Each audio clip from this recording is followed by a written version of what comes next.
Alors je vais vous lire une déclaration commune qui est la suivante et qui s'intitule Champs électromagnétiques et santé.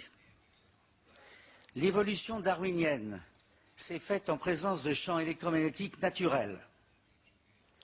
La magnétoréception est l'un des mécanismes biologiques permettant aux oiseaux migrateurs et aux abeilles de se diriger. Nul scientifique ne peut aujourd'hui affirmer que la couverture de nos territoires européens par de multiples champs électromagnétiques artificiels n'aura pas de retentissement majeur sur les comportements et la préservation de la faune.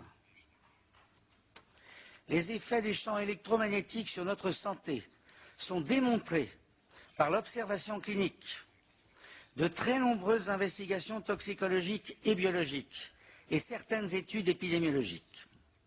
Il existe aujourd'hui en Europe un nombre croissant de malades qualifiés d'électro-hypersensibles, devenus intolérants aux champs électromagnétiques.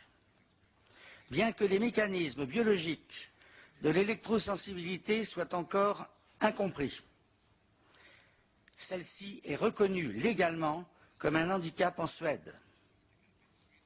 Nous, médecins, agissant en vertu du serment d'Hippocrate, nous, chercheurs, agissant au nom de la vérité scientifique, nous tous médecins ou chercheurs de différents États membres de l'Union européenne, affirmons en toute indépendance de jugement qu'il existe un nombre croissant de malades devenus intolérants aux champs électromagnétiques, que cette intolérance leur crée un préjudice grave au plan de leur santé et de leur vie professionnelle et familiale, qu'on ne peut exclure chez eux l'évolution vers une maladie dégénérative du système nerveux, voire certains cancers, et par conséquent que ce préjudice nécessite d'être reconnu et réparé par les systèmes de protection sociale des différents États membres de la communauté européenne.